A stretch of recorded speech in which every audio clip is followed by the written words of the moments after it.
Togolaises, Togolais, chères concitoyennes, chers concitoyens, je suis Essozemna Marguerite Nyakade, ancienne ministre des Armées du Togo.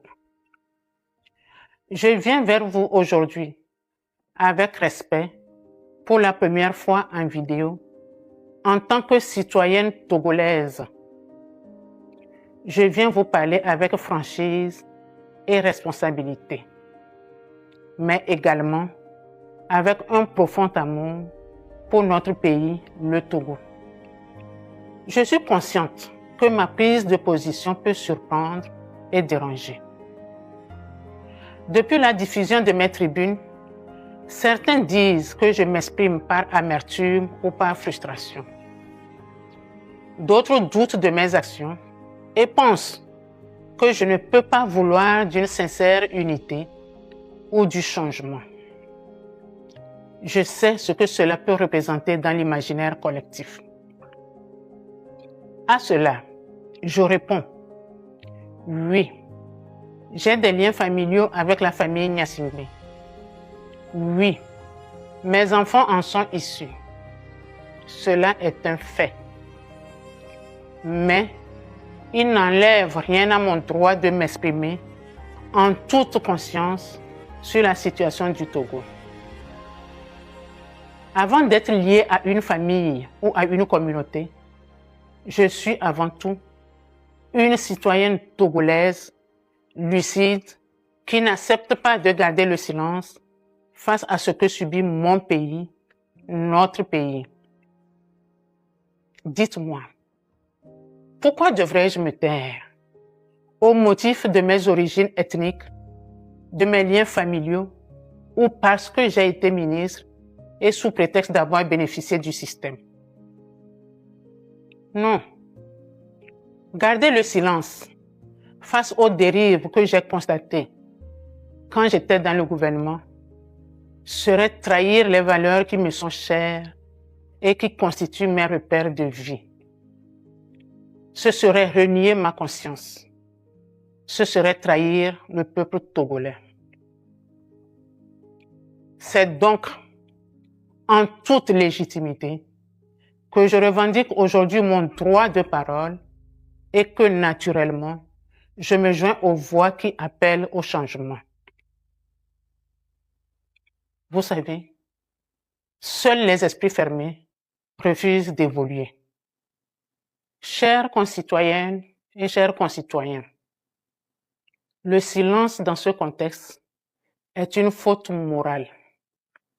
L'inaction est une complicité et il est important de ne pas laisser la peur dicter nos actions et nos choix, car c'est en surmontant nos peurs que nous pouvons réellement avancer et agir de manière plus éclairée et courageuse. Dès les premières heures de son indépendance, le Togo n'a jamais connu la paix. Pas la vraie, pas celle qui libère et qui rassemble. Le Togo est resté enfermé dans un cycle ininterrompu d'abus, de violence et de répression contre sa propre population. Des parents ont été tués pour leurs opinions, d'autres contraints à l'exil, laissant derrière eux des générations meurtries, des familles brisées et des enfants grandir dans la douleur. Des Togolais, qu'ils soient du nord, du sud, de l'est ou de l'ouest, ont été contraints de fuir leur propre pays, non pas pour une meilleure vie, mais pour survivre. Toutefois, il n'y a pas que ceux qui sont partis. Il y a aussi ceux qui sont restés. Ceux qui vivent au Togo et qui ont appris à se taire par peur et par instinct de survie. Des citoyens emprisonnés, privés de leurs droits les plus élémentaires et de leur dignité. Nous pensons à tous les Togolais, d'ici et d'ailleurs, qui portent en eux des blessures profondes, des douleurs anciennes et des colères légitimes. Il serait difficile d'imaginer toute cette souffrance parce qu'il faut la vivre pour la comprendre. Il est temps d'arrêter toutes ces souffrances, d'assumer les erreurs du passé et de faire du Togo un pays de repentance, un pays de justice, un pays de mémoire. Ce sera le prix de la guérison et le seul chemin vers un pays de pardon et vers une paix réelle. Nous devons aussi avoir en mémoire que le problème togolais n'est pas une région. Le problème n'est pas non plus un nom de famille, ni une communauté.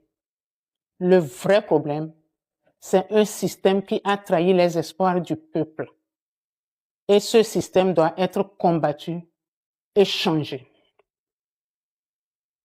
Chères concitoyennes, chers concitoyens, notre pays ne se construira pas dans la division, mais dans l'unité afin de faire du Togo une nation.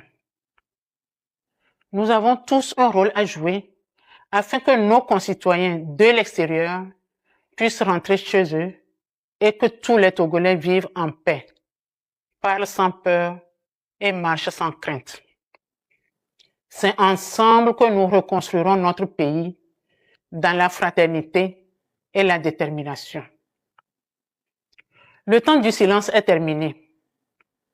Le moment est venu de dire les choses avec clarté. Nous avons besoin d'un Togo nouveau, d'un pays libre, juste, réconcilié et tourné vers l'avenir. Le Togo est en effet un pays riche, doté de ressources humaines et naturelles considérables. Il devrait être un modèle de développement. Hélas, les années de privation de liberté, de mauvaise gouvernance, de corruption endémique et d'impunité ont gravement compromis notre avenir collectif. Nous sommes conscients qu'il n'est pas facile de gouverner et de diriger. Mais le régime actuel a eu le temps, les moyens et toutes les opportunités pour changer le destin du Togo. Malheureusement, il a échoué et il n'y a plus d'excuses. Laisser Faure Gnassingbé au pouvoir encore ne changera rien. Il doit, d'une manière responsable, démissionner pour laisser la place à une transition apaisée, inclusive et nationale en vue de la reconstruction de notre pays.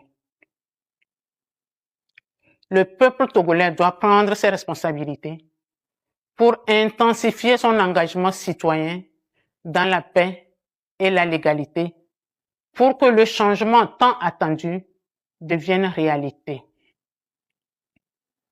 Le Togo doit renaître. C'est une réalité historique. Aucun peuple ne peut accepter indéfiniment cette oppression, cette misère, ce mépris et cette injustice. Je saisis l'occasion pour lancer un appel une fois de plus aux forces armées et aux forces de défense et de sécurité à se ranger aux côtés du peuple pour la libération et la reconstruction de notre pays, le Togo. Trop de sang a coulé sur la terre de nos aïeux. Il est temps de le laver. Mes chers compatriotes, ne laissons plus la peur dicter notre silence. Ne laissons plus la division nous empêcher de nous unir. Il est temps d'écrire une nouvelle page. Il est temps de reconstruire un pays où chaque Togolais aura sa place, sa voix et sa dignité. Chers compatriotes, l'histoire nous regarde. Nos enfants attendent et le Togo espère un seul peuple, une seule nation, un seul avenir, le nôtre. Je vous remercie.